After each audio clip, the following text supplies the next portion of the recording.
What's up, everyone? Welcome back to the Unconventional Money Moves podcast. If you don't know, again, my name's Josh Krafchick, your host. I'm also a financial professional of 369 Financial. I've been working on getting some really cool guests.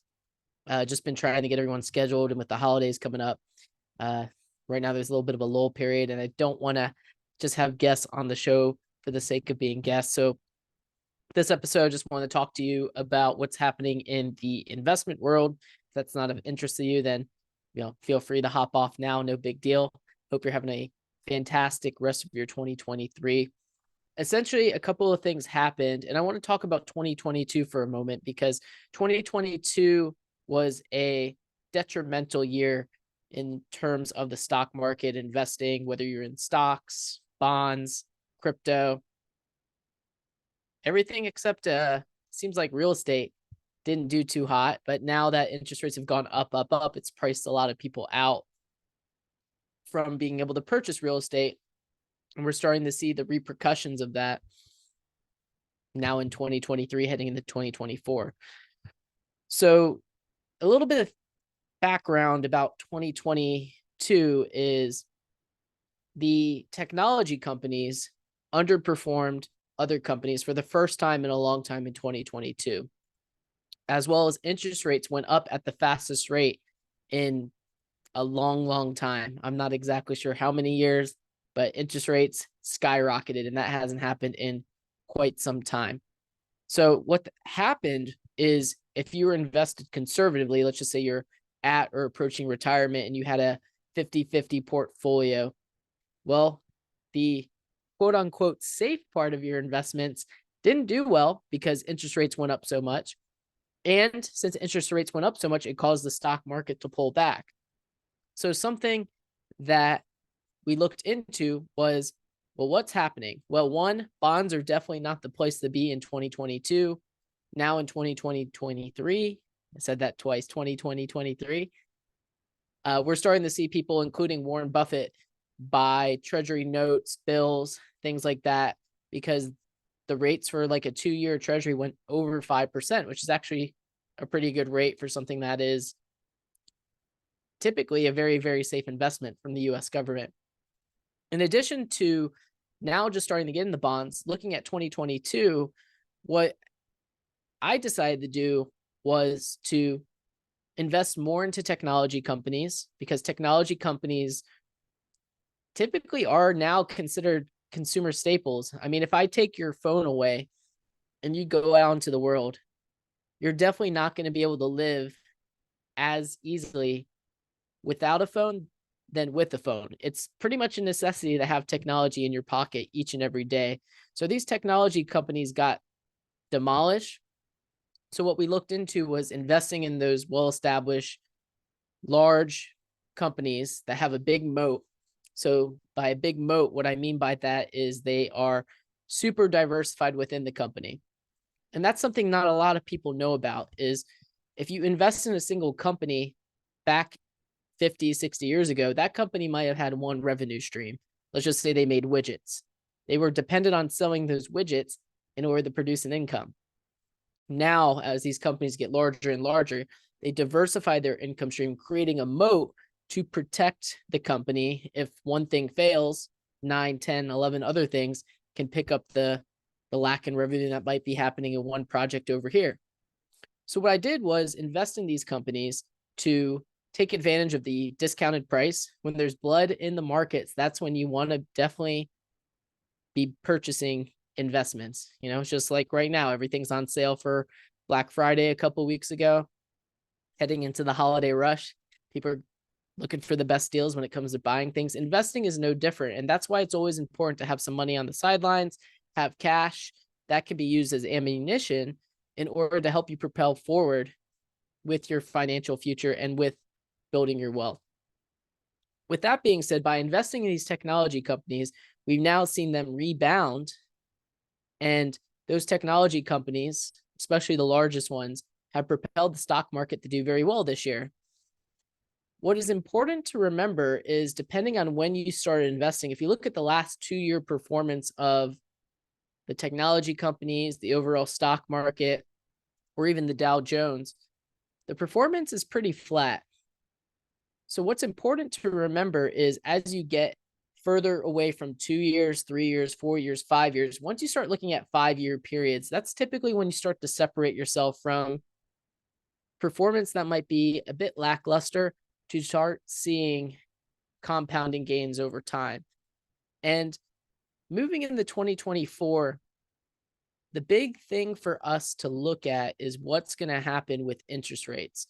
If we can get a cut in interest rates and allow the economy to keep moving forward and forward, it seems like an economic slowdown could be avoided.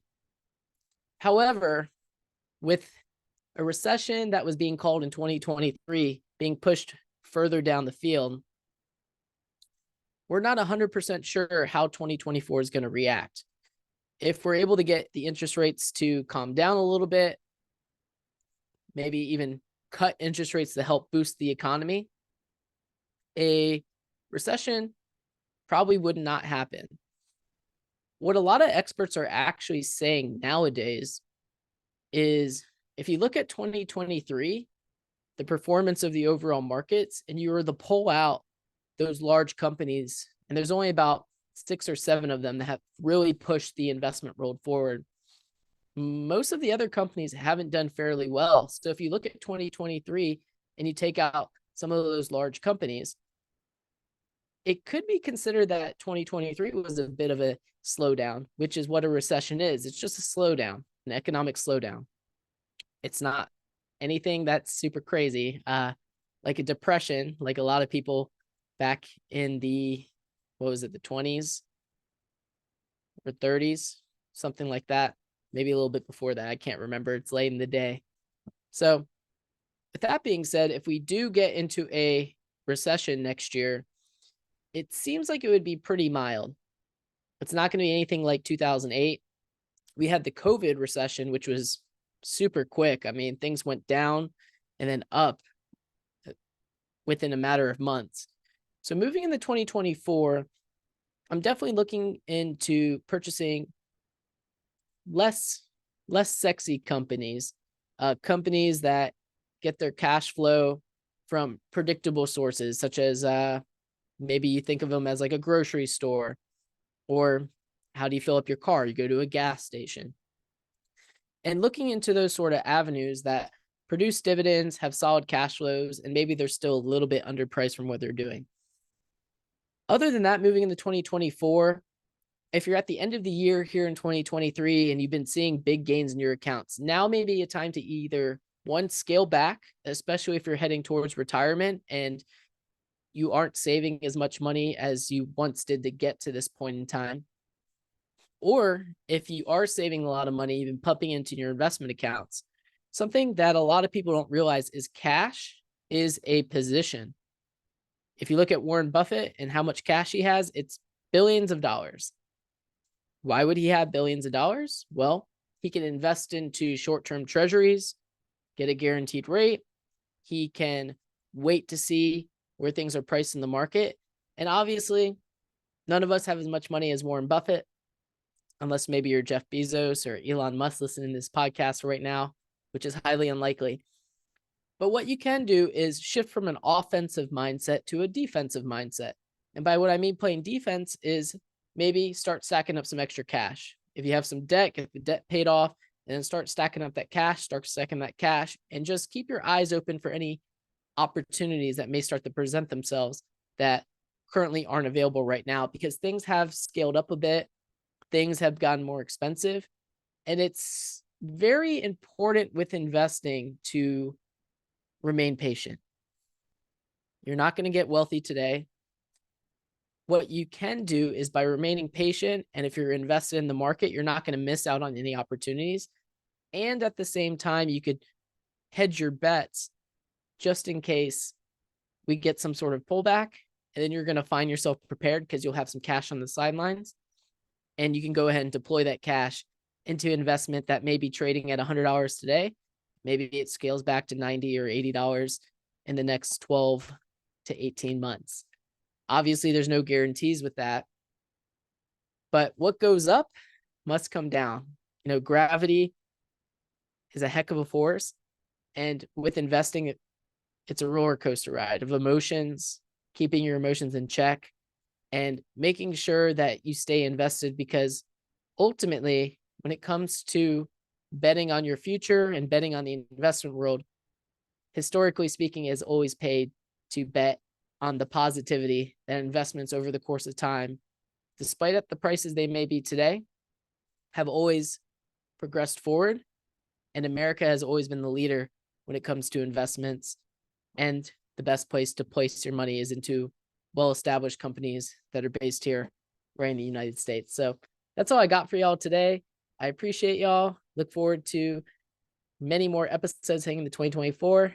Thank you so much for being a listener. Hit me up. You can find me on Instagram, LinkedIn, Josh Kraftchick. I'm the only one. If you have any questions or have a guest that maybe wants to hop on, hit me up, and I'll see y'all next time. Bye, guys.